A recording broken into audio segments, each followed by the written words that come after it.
everybody, and welcome to another episode of Eating at a Meeting. And up here in the upper left-hand corner, I'm so excited to see you from my home office this week. And I'm excited to bring you this conversation today about, and I've gathered some meeting planners here, to share food and beverage ordering tips for better guest experiences and budgets. And because I've come off two events this summer, and I really want to talk about how we can do that. And so I'm very excited to bring to you today in this conversation is Julie Wong. She's the president and owner of the Event Concierge.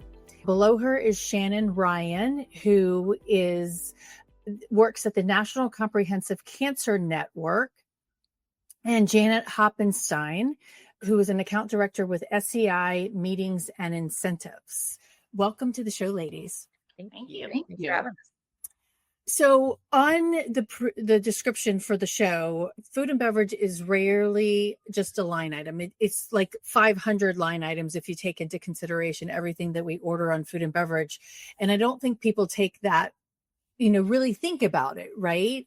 So I really want to talk about how food and beverage comes into play in the events that you plan. And before we get into that, I would love you to explain to the audience what kind of events you do plan. So let's start with you, Julie. Okay. So we run all types of events. So mostly focus on the corporate side. We do plan some associations, and then mostly just focus on meetings of various sizes. I would say our largest client event is a conference of about 1,000 people. Okay. But on average, we probably plan mostly meetings for anywhere between 50 to about 250 people. Okay, perfect. Shannon?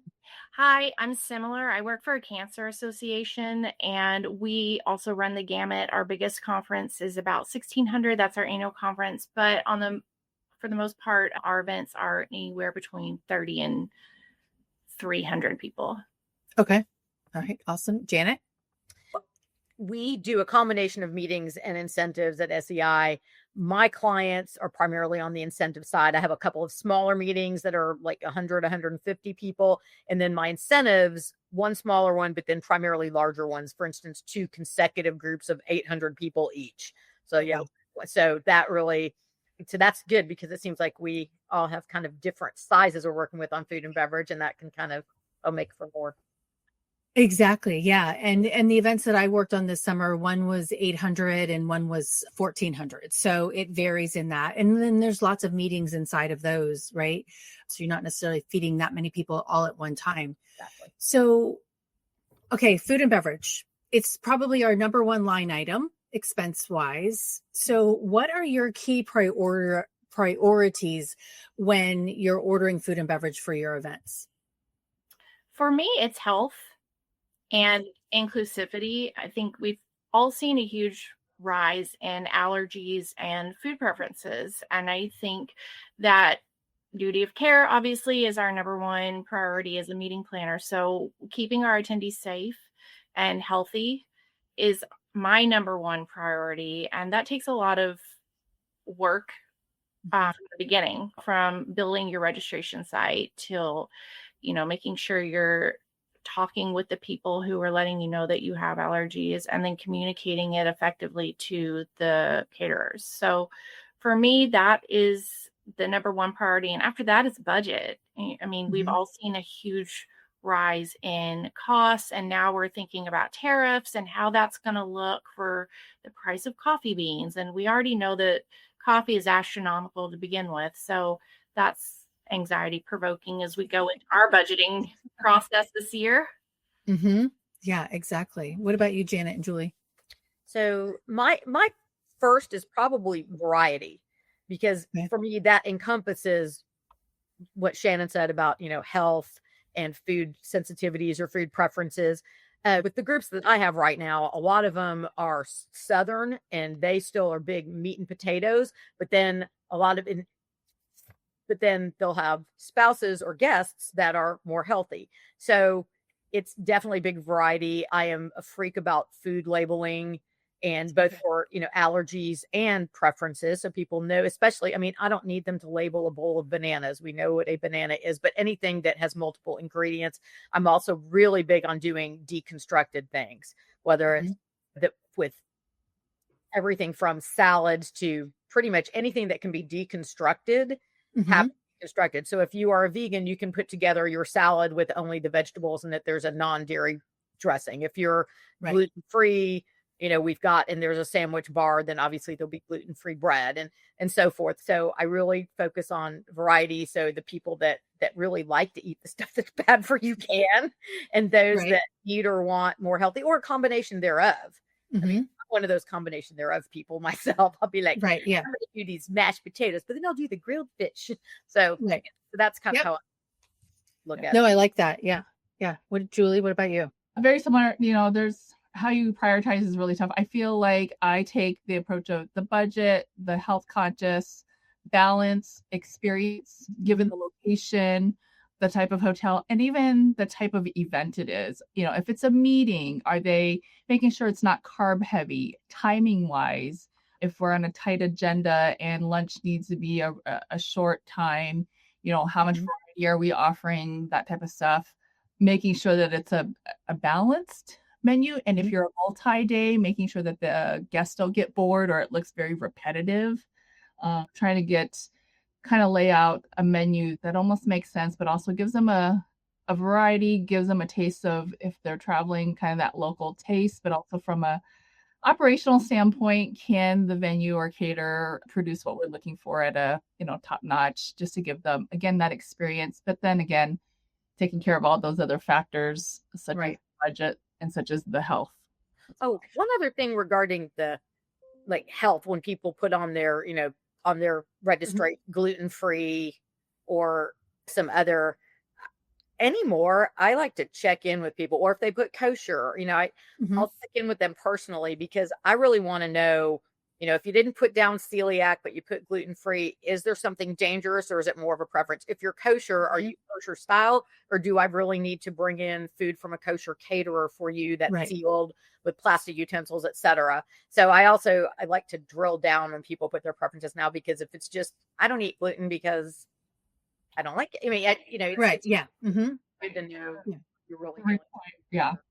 We need to drill down more as far as preference versus a requirement. Yeah. Yes, very similar. Meeting up with the guests. We've even gone as far as, I had one client where the executive has a food allergy to nickel, and it was a challenge for us to just try and coordinate what was acceptable for her and what was safe, that we've gotten to the point where as soon as she gets to the hotel or the venue, we set up a meeting with the chef.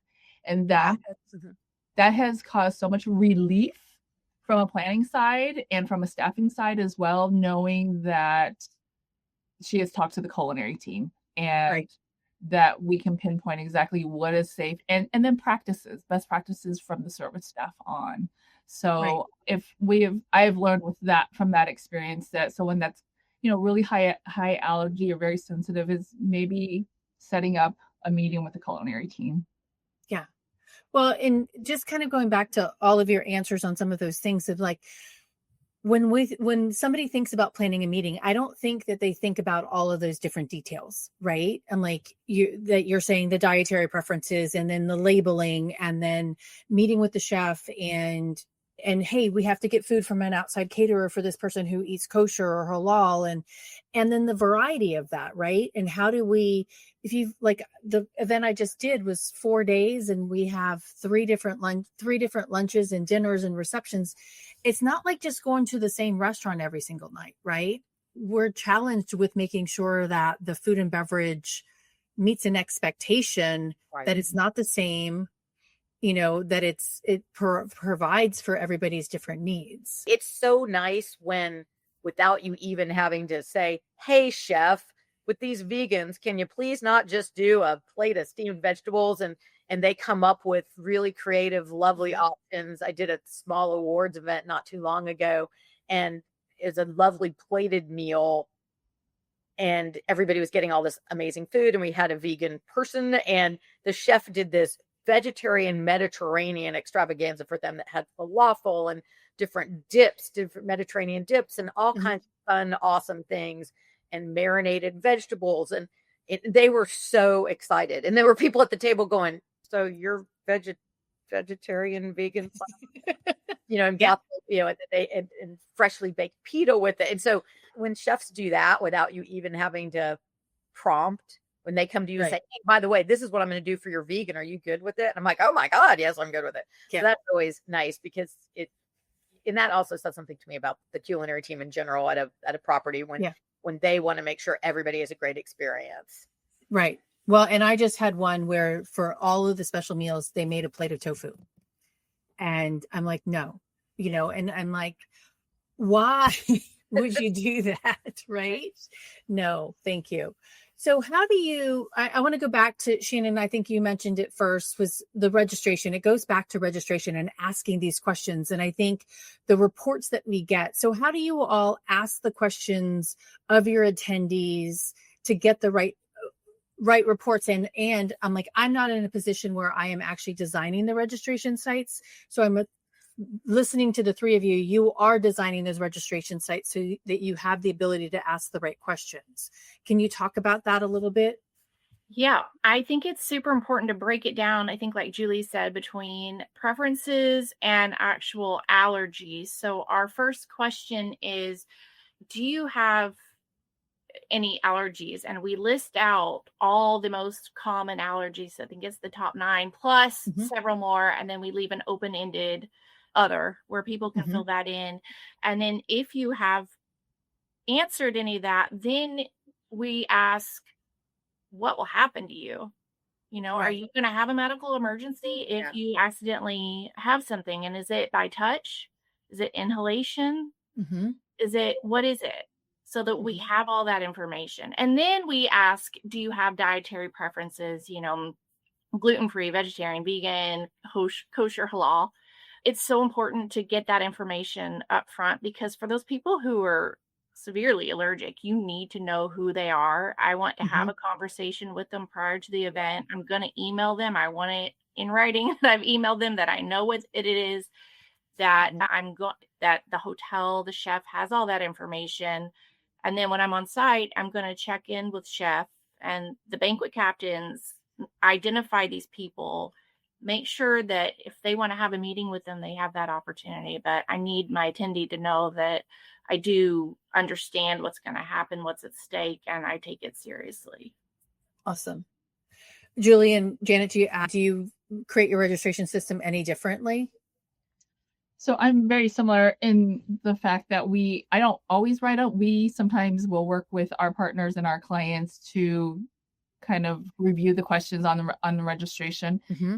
Very similar, Shannon. We ask the questions of, your top allergies and then other and allow them. But which I love that idea, is drilling it down even further. But we do follow up with the guests in advance, just making sure if there's any specialty requests or if there's any more details that we need to find out in the planning process, and then follow up with on-site. And then at registration, we try and kind of call out the guests with any dietary needs, just to point out, we've acknowledged your dietary need on your registration. Is there any updates or changes or anything that we need to take care of? That way they know we've acknowledged and that the culinary team's been made aware of their request.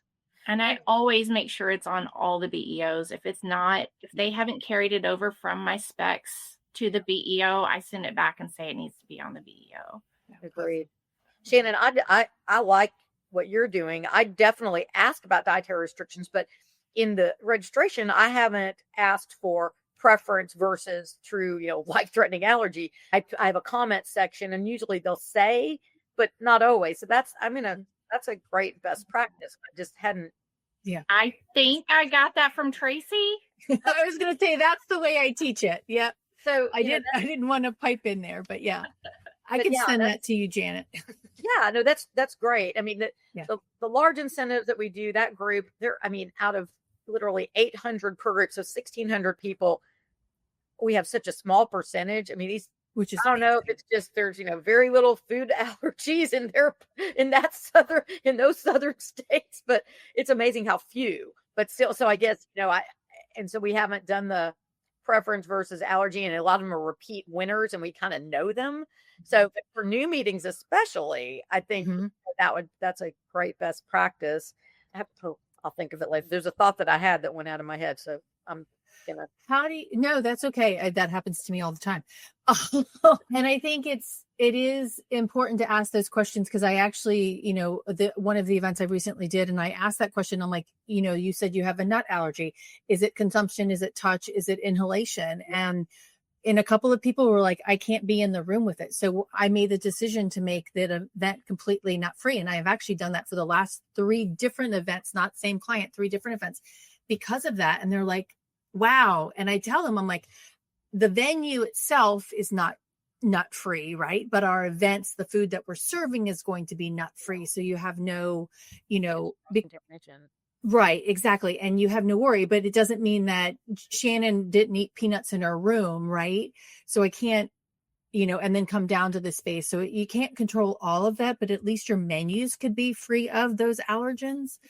Well, and I never had seen until my now husband, he was my fiance when this happened a few months ago, but apparently a restaurant used peanut oil in the anyway, he was in anaphylactic shock. I did and I'd never seen anybody in anaphylactic shock before, and he didn't have an EpiPen, and Mm-hmm. it was hospital, and he almost died, and whatever. So it's, I think, and I think we all are good about taking it very seriously, and that's why also you want to know if it's just a preference, because I want to really make sure that the people that could die or have a reaction really are taken care of, and that the others are taken care of as well for their preferences. But there's obviously a difference there. Right. And I think that's where my stress kind of comes in when executing the meeting is we understand, and maybe the management team understands the urgency of it, especially now in today's planning. It's service staff that I really stress about, as far as, do they understand the urgency of the food, of the allergies? That's where I'm constantly, I feel like we're in communication and just double checking or managing the catering staff and banquet staff, just to make sure that they realize. And I try and really just be focused on who are the people in the room that have the allergies. Sometimes you've got such a large group, you can't keep a tab on everybody, but just making sure that the service staff who's taking care of those people really know, because I have found that over the years that sometimes I don't think they take it as seriously. We're trying to deliver that. So right. Yeah. And it comes down to that training or lack of training, that's provided to them, because a lot of them are on hourly employees. All right. I want to jump back, step away a little bit from dietary restrictions, but talk about budgeting, right? How do you design your budgets based on your events? And do you have, are you using the printed menus from the hotel, or are you saying, hey, I've got this budget, this is what I can spend per event? Or, is there a formula for it, or is it different for everyone?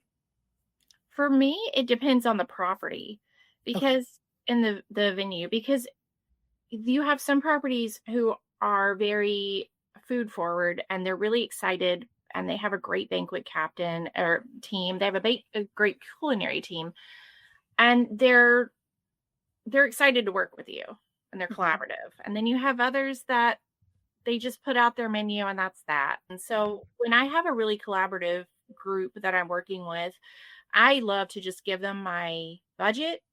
I love to give them my demographics. I think if you have data about your event, your attendees, you can really nail it and give them a great experience. So I've got 80% women, and they're millennials, and 30% of them are vegetarian. Go to town. You can really get some fantastic menus, but then you have a lot of places where it seems like the best bet is just going off the menu because somebody put time into it, and then they don't want to think about it ever again. They don't want to design. So for me, it really is just venue dependent, but I do love working with catering teams who are into food. And you would think that most of them would be, but I've really worked with some that I don't think they like food at all. And I'm like, why are you giving me this menu? This is terrible. And then I try to rewrite it, and I'm writing menus. Like, can you do this? Can you do this? So I think it's dependent. Yeah. I tend to, especially if the hotel does have, to your point, a good culinary team, I take the banquet menus as a jumping off point when they're creative. And, I rarely do not customize, but sometimes I'll like some of the stuff that they've already got kind of packaged up, and then I'll say, okay, but I really want this from this and this from this. And oh, by the way, can you add this or take this away? And for meetings, one thing that I started doing years ago, which I think is helpful for budget and also so there's not as much food wastage, is if you do a lunch menu that has a dessert as part of it, I say take the dessert off, and it usually just brings it down like $3 per person. But if it's a big conference, $3 per person, several lunches in a row can save some money, because then they're usually too full to eat the dessert anyway. It mostly gets wasted, and then I put something sweet on the afternoon break, and so it's like then they get there to feel like, well, we didn't have dessert. Hey, there's something sweet on the break, and or you can just take that dessert and put it on your PM break. Right. Yeah, if they don't charge you for that. Yes, some will charge you, which is bonkers. Usually I don't love setup time. Right. Yeah. I agree, but I typically want to do something different, a little more creative than what they've got as a dessert for the lunch. So then I still want to create something different for the PM break. But yes, that's always an option as well, what you're saying. Yeah. I've also taken, sometimes like buffet will have 3 different salads, and I'll say, can we hold one of those salads to the PM break? Because my groups are primarily pretty healthy, and they don't really hit the desserts as much as probably a lot of groups. So taking a salad and just saying, can we repurpose that somehow for another break? Good idea. That's been a good budget saver for me. Okay. I like that idea. Julie, what about you? Yeah, it really does depend on the property. I love, having a food and beverage background, love looking at menus, seeing if we can tweak some things or move some things around. I sometimes for lunch menus, we'll look at what they are offering for dinner and seeing if it's more creative or cost effective, can we offer that on a smaller size? I try and look at items where the majority can have them, trying to stay away from like the cream-based items or the spicy items or the peppery items or things that may bring up a food allergy to the majority of people or preferences. And so I do like to tweak. Sometimes it's just given how much time we have when it comes to the planning. But yeah, if there's an opportunity to let the culinary team get creative or make some changes, especially when you've got a multi-day, it does to see if they can come up with something a little bit special, or if there are maybe if we're a smaller meeting group and there's another group that's in-house, maybe piggyback on what they're doing for cost effectiveness and power. So we've suggested that as well to the team. Well, and there's some hotels, actually the last 2 I've done this summer, they have the menu of the day, right? So it's Monday, it's this, Tuesday, it's this. And so it's kind of that doing the same thing of what you just said is what's the other group doing, as long as they're doing that. Because I also like the idea too of saving the budget so that the hotel is buying in bulk and not buying and wasting staff to create an entirely different menu. So, but some of them are hard, and Shannon, it's like pulling teeth with some chefs, but to get them to talk to you. Well, yeah. Or getting past the CSM to talk to them. Right. It's like they gatekeep the chefs a lot of times. So I feel like planning meetings are so incredibly important, but a lot of budgets are cutting, our planning meetings, but, getting on site and 3 to 6 to 8 months before an event and really sussing this out will help make such a more impactful experience for our attendees. But unfortunately, I think a lot of, our C-suites aren't seeing that, that's kind of the first thing to go. Right. Yeah.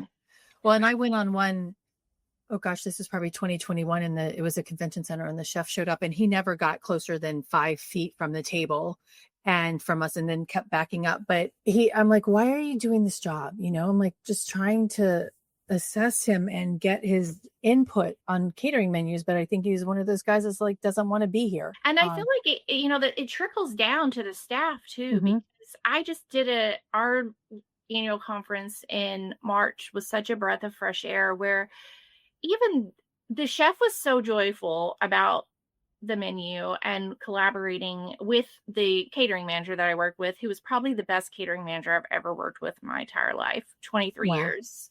But even the servers were so excited, the banquet staff, like, these cucumbers came from a little farm 2 miles away. Oh, wow. Yes. Love And that. the banquet captains, when your servers are excited about that, you can really tell that the property is super invested in the product that they're putting out, and they want people to be as excited. And What property? Give them a shout out. yeah, it was the Creve Royale in Orlando. Oh, nice. I've never used them. They've been in an RFP process, but that's very good to know. That's great to know. We're there in 2027, so that's great to know. Well, and I mean, it's interesting too that you say that, because we also all belong to some Facebook groups for meeting planners, National Meeting Planners Group and SPIN. And when we all put a question out there, I'm like, there is somebody in each one of those groups that knows somebody at that group or has worked at that property or doesn't work at that property. And I think having that experience is really good. And we need to, showcase those properties that we love. Right. Yeah. Okay. That ahead, there are more and more collaborative chefs and accessible chefs, as opposed to the opposite. I used to run into roadblocks more when I would say it's one of my requirements on my planning visit to meet with the chef. Well, the CSM knows it. No. The CSM is not a chef, not inside the chef's brain. And when you sit down with a chef, if they're at all open to having the conversation, you end up getting cool things out of it, just because, and food and beverage is one of my most creative areas. And so I feel like I have some creative ideas. And then, when you have the chef who knows how to create the things that I'm thinking in my brain and then comes up with even more stuff, but you can't do that with CSM regardless of how well versed she or he is about the hotel. But I'm finding it trending in the right direction, at least in my experience. Yeah. I hope so. Yeah, I hope so. I had a really good visit, or really good chef at the JW Marriott Austin. He was fantastic to work with, accommodated a halal person 2 days before the event. And that guy, he's like, I need my picture with this chef, because he helped me eat for 3 days, and from India, and he was from India. So it was and I loved it. And so it's a breath of fresh air for sure. Okay. So you mentioned RFPs, and I want to go back to that. So what do you put in your RFPs as it relates to food and beverage? Do you put your food and beverage history, just the spend, the dietary needs? Do you say, hey, I need to meet with the chef? What kind of questions do you put in your RFPs? I put pretty much our schedule of events and let them know, which days we're doing breakfast, and is it plated or is it buffet, or, and is it a continental? I let them know what kind of lunches, how many special events, how many committee meetings, things like that. And I don't typically give our spend unless asked point blank. But I have a lot of documentation and data on that, but it feels tricky. I feel like we're in a very much us against them situation right now when it's coming to contracting and negotiating events. Right. Yeah, very similar. In the RFP, that's also tricky, because the request from hoteliers is trying to cull down the RFP information in the step process. So I have over the years have put the agenda, kind of do a high level, but I don't put the spend in there. I don't even go as detailed as far as, whether it's plated or buffet, but I do kind of give an idea of a meal versus breaks, or if they're on their own as far as meals. That way it helps determine the food and beverage minimum spend for contracting. It also helps from a staffing level. But because I feel like now we've morphed into a little bit of bare bones information for that, at least that first step of the RFP, just to see if a property is even able to accommodate and interested, I don't put as much details in the food and beverage until we get to the next phase. Gotcha. Okay. That makes sense. What about you, Janet? I'm kind of in the same camp as Julie. I'll make sure they know the food functions that we will be having versus when they're off property. And sometimes I'll indicate what we did in the past in terms of, hey, this dinner was a plated past 2 years, but we might. So I'll kind of give some indication of what we did in the past, but pretty similar to Julie. Okay. Do you put any information about sustainability? Let's just jump into sustainability a little bit as it relates to food and beverage. Do you all donate after your events? Try to work with the properties to donate leftover prepared but unserved food to local communities? How do you what are your steps around food waste management?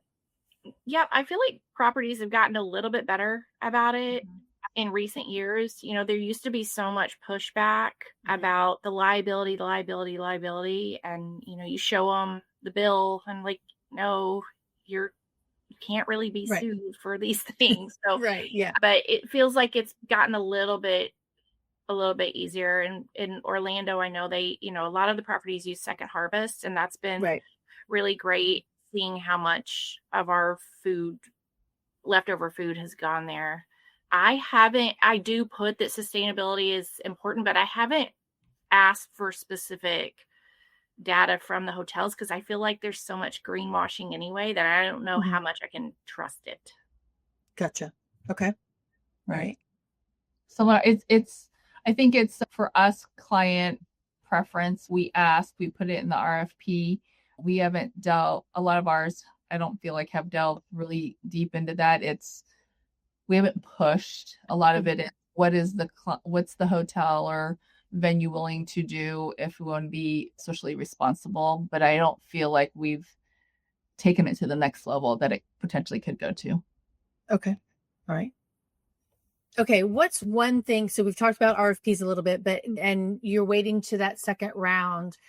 Is there anything in that first round, or even in that first round specifically, or maybe it's the second round of selection of properties that you look for in a banquet, in a proposal from a hotel that would say, hey, I've got, this is something that's really intrigues me as it relates to food and beverage? Is there anything? I feel like food and beverage, when it comes back into proposals, like here's our average food lunch menu and the average price for dinner, etc. Not much else is provided around the food and beverage. Yeah, it always stands out to me when they come back with more than that. When they come back and say, okay, hey, here's the average price, but hey, we're really great at charcuterie boards and we're really great. And they give you some idea of some areas, at least they give you some insight into something of right. That always stands out. But I always assume I'm going to have to ask a lot of probing questions. I'm always impressed when I get a proposal and right off the bat, they stick some concessions in about coffee or, a hosted reception or something. It's very far and few between. I mean, you usually have to kind of ask, demand, but I have had in different markets, I've had proposals come back with that right off the bat. Very cool. Yeah, I don't know. I know one of my clients, we always used to ask for, a reception at the beginning, and then making sure that the bars are open, knowing what your attendees are going to do after the fact, after your event. Can your bar stay open until 2:00 in the morning or whatever? How do they do that? Julie, anything different on that? No, I think the only thing we would add, or I would say as far as when we get to that next level, is I do tend to ask for everybody's menu in the RFP process so that I can kind of see. And sometimes you can kind of get a glimpse of who might be more food and beverage focused. And then as far as if we know that it's like our top couple choices, that's fun to have a conversation as far as, I see you've got these standard menus. If we need to get creative, can we get creative, or can we swap out some things? Or I used to use the line of, I know there's chicken that's served 1,000 different ways. Would your chef be open to, because we're 3 days, we've got a tight budget, we've got to do chicken 2 out of the 3 days. Can we kind of maybe prepare them a little bit differently? So I think, again, it goes back into building that relationship with your hotel and maybe establishing parameters of what kind of clientele that we're bringing into their property and seeing someone to work with us on that. Okay. No, those are some good tips. All right, Shannon, you mentioned coffee, so let's jump into that little nugget of expense. I mean, there's threads in our Facebook groups about how much we're paying for coffee, and $160 per cup or per gallon, which is on average 12 cups per gallon, right? If you think based on the cup size plus, so it's like $225 for 1 gallon of coffee and tea, and 1 gallon of tea and 1 gallon of decaf. How have you been successful in negotiating that down? How do you manage your coffee consumption at your events? There's 2 different questions, I guess, in that one. I've had to play the bad guy and just take coffee away after Oh, lunch. completely. Okay. I that's the only way that I can do it. I mean, there's always a Starbucks in pretty much every Mhm. property. Yeah.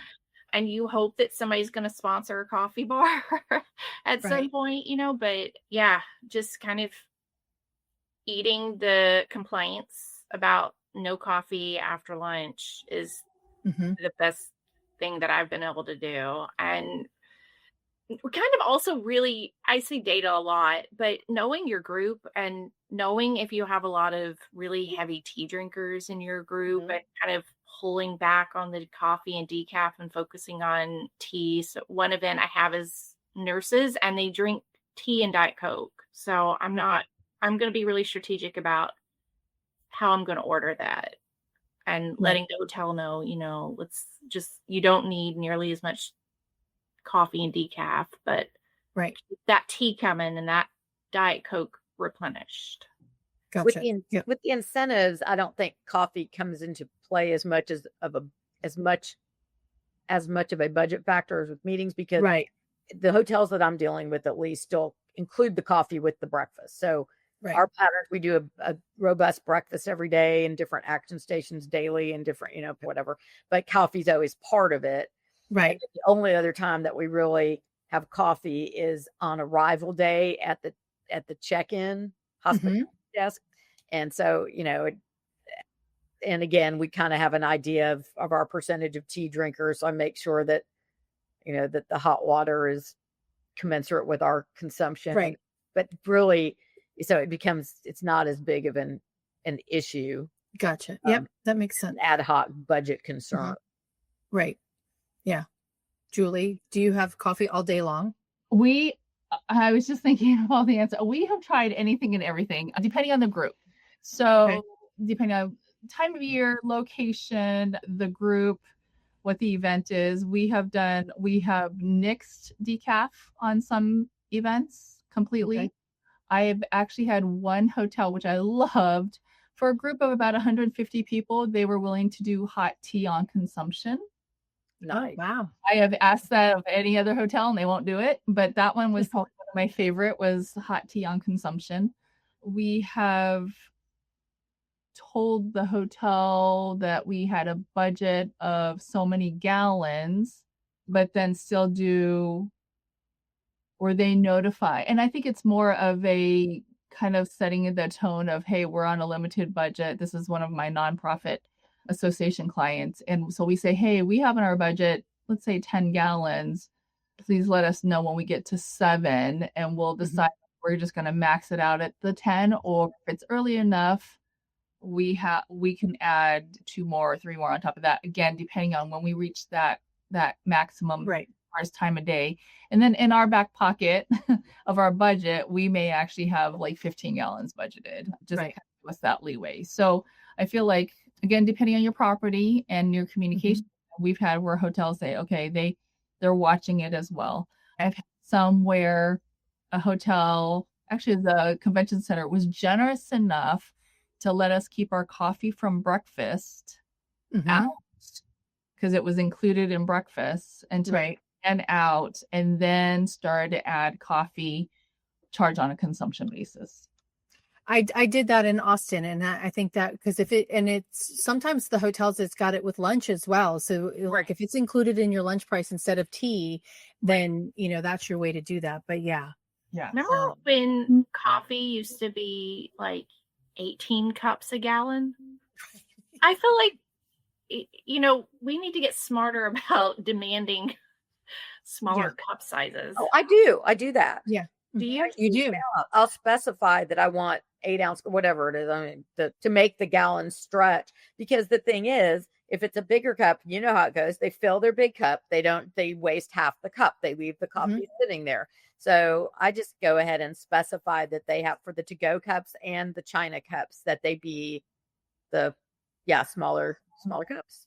That's smart. Yeah. I mean, it will make, because you're right, because half of them do leave their cup. They get up from their meeting, they're talking to Shannon or Janet, and then they walk away and they don't remember their cup. And so it is wasted. I do want to do a call out real quick. I've got Chef Keith from Las Vegas and Adia from Atlanta listening to us on Instagram. So hello to the two of you. And Marie was here as well.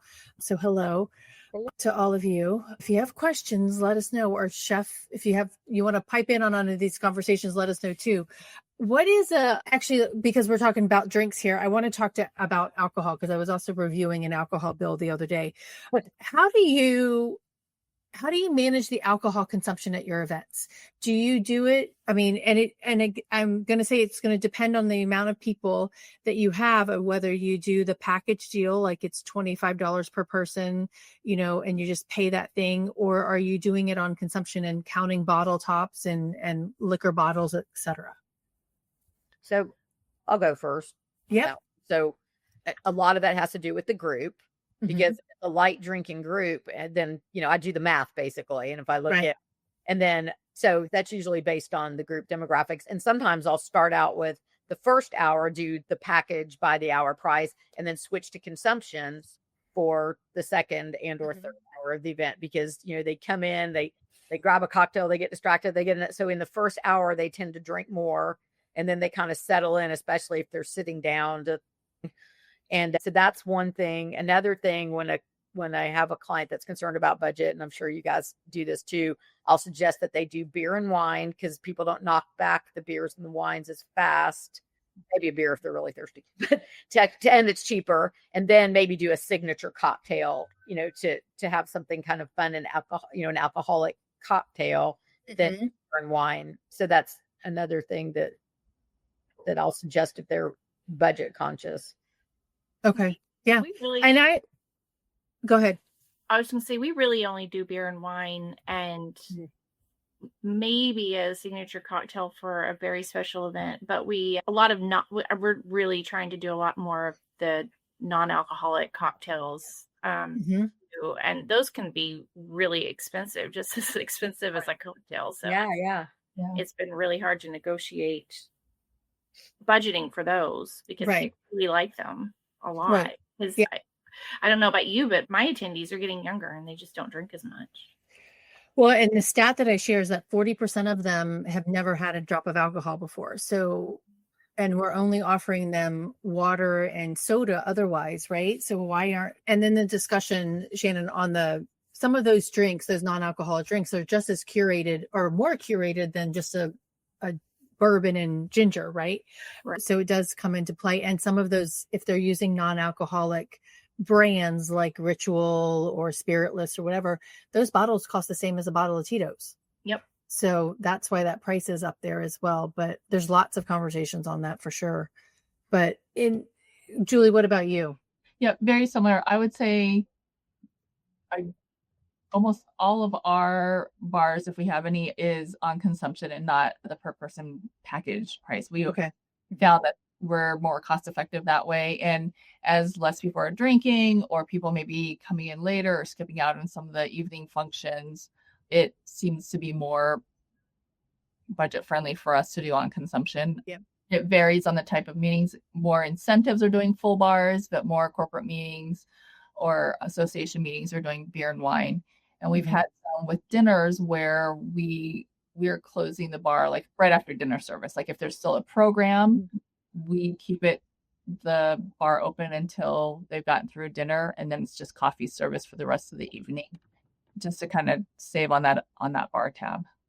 Another thing that I tried not too long ago was, to y'all's point, as far as, the mocktails are as expensive, and some of them are super, fun and interesting. And so what I did with the hotel was the signature drink was a mocktail. And then I think I paid an additional $2 if the person wanted to make it alcoholic and add vodka. Wow. So I did so that way it was only, so they were happy because they could kind of mix the mocktail in batches and then add never out. And then someone's like, well, I really want mine to be an adult beverage. Then, and so we did it that way. Yeah. All right. So Amy, this popped in like 24 minutes ago. Amy F on LinkedIn over here said, food and beverage takes most of my time as an event conference planner. I still can't believe there isn't a standardized labeling system. I bring my own labels and speak to the chef and label the buffets myself for our large conferences. Wow.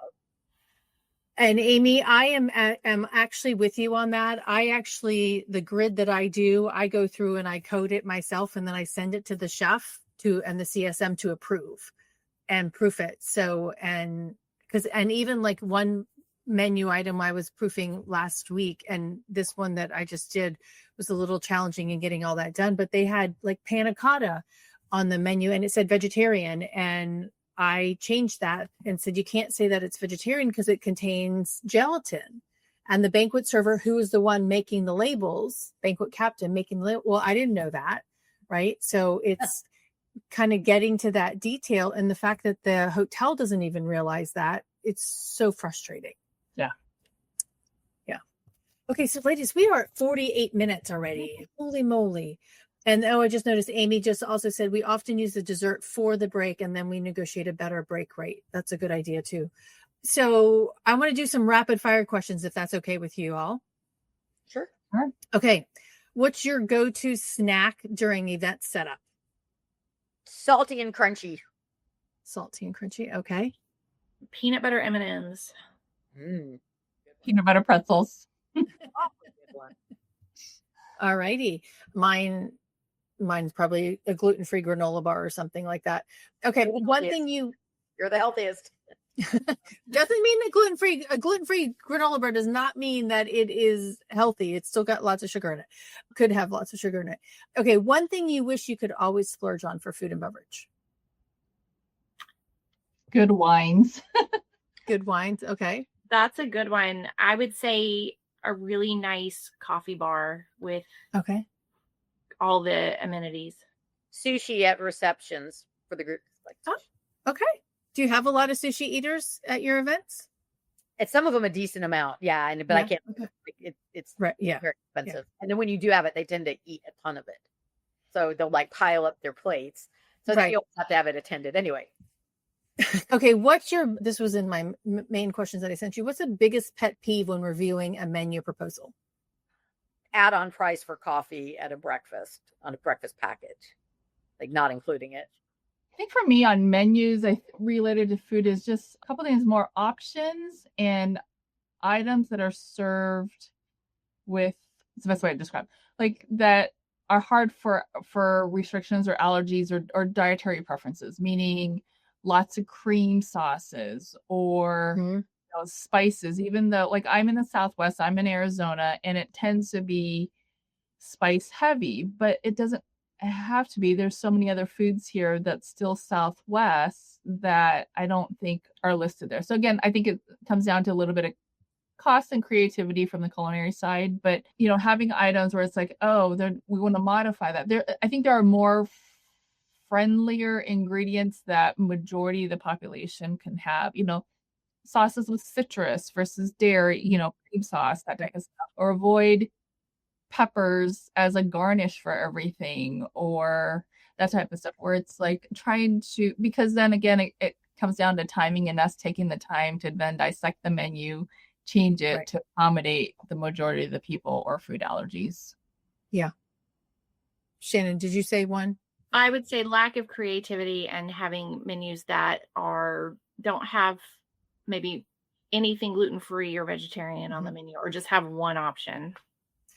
I want to bang my head on the wall about that. I mean, every single day, because it's like, why do you only have one vegan option? I'm here for 3 days and these are the exact same appetizers I'm supposed to serve for three different receptions or lunches and, things like that.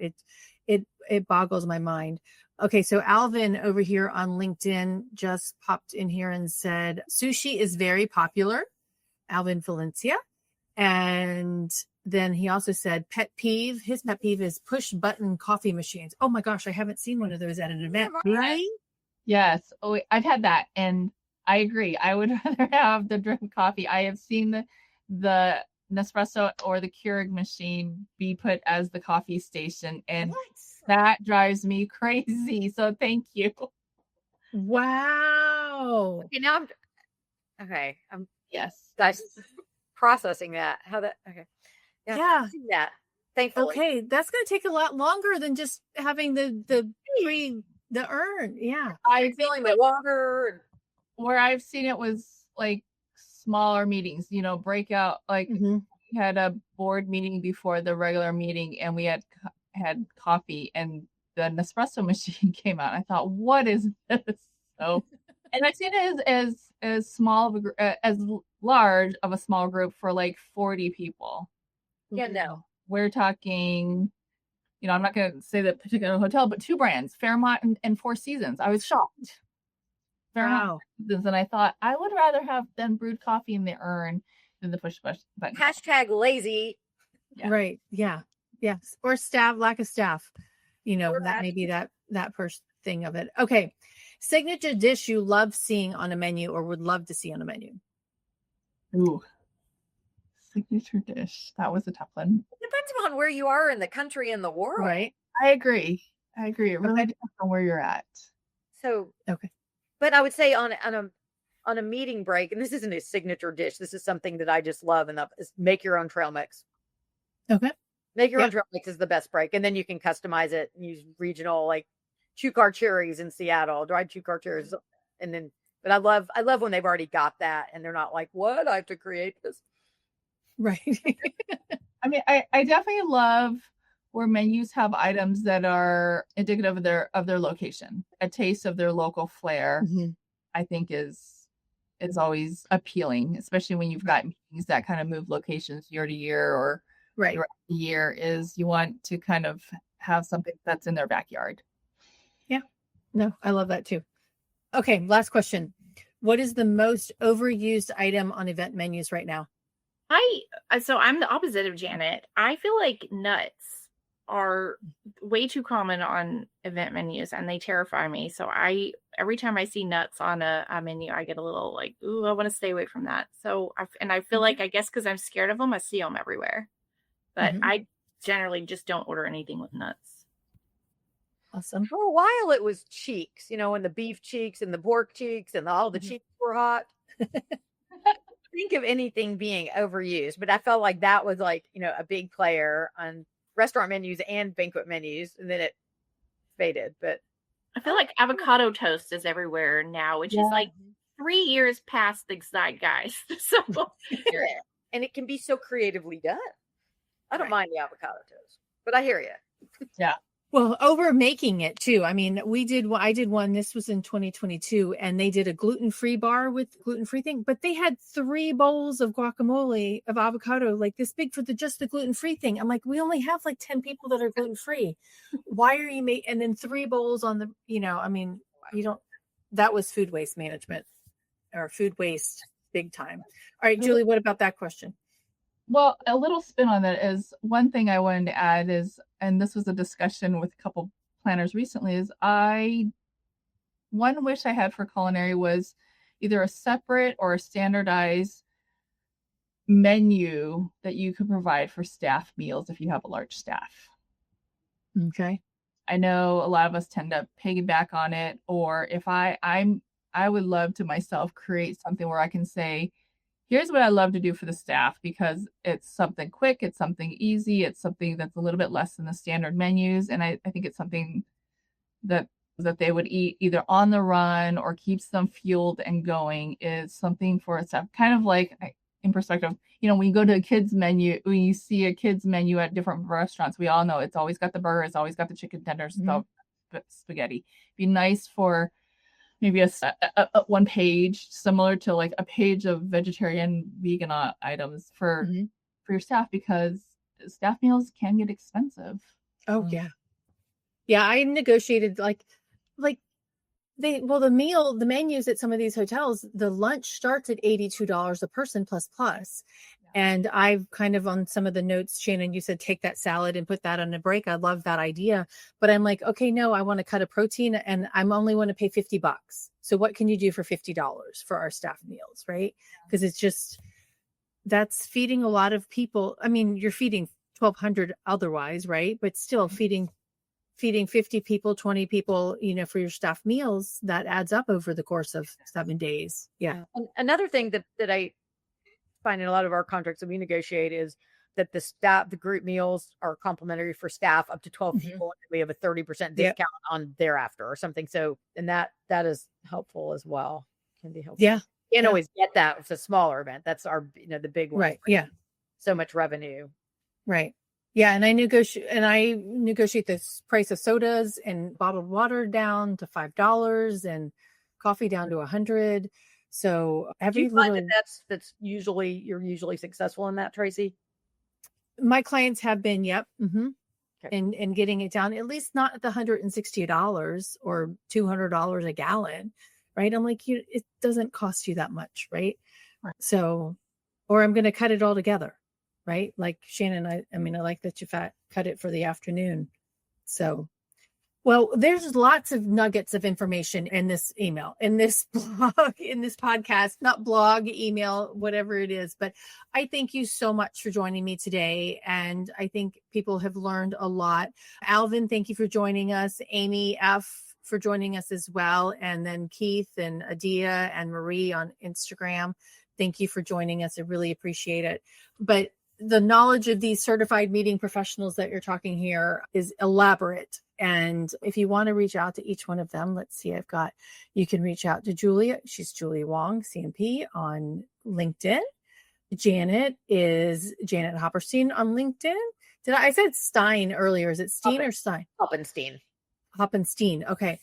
And then Shannon Ryan is Shannon Ryan, CMP on LinkedIn. So please reach out to all of them if you have any questions, as well as me. And actually, we have one more comment in here. I think it is from Alvin. Do you negotiate for FOC for number of passengers times number of passengers? What's FOC? Alvin, what's FOC? Front of... Can you pipe that in, reply to your own note on there, what FOC is? Have you guys heard that term? I have not. Okay. Alvin, put that in the comments and we'll respond to you on your comments, okay? Because none of us know what that term is. Oh, he just said thanks to all of us for chiming in. But we will get back to you on that, Alvin. Thank you for tuning in. And ladies, until next time, and everyone else, until next time, stay safe and eat well. Oh, free of charge. Yeah. Yes, free of charge for number of people. Yes. Kind of negotiate that for the staff meals, etc. Oh, yeah. Okay. Sounds good. All right, ladies, stay with me for 1 second when we close down here. But everybody, until next time, stay safe and eat well. And thank you for tuning in. Thanks for listening to the Eating at a Meeting podcast, where every meal matters. I'm Tracy Stuckrath, your food and beverage inclusion expert. Call me and let's get started right now on creating safe and inclusive food and beverage experiences for your customers, your employees, and your communities. Share the podcast with your friends and colleagues at our Eating at a Meeting Facebook page and on all podcast platforms.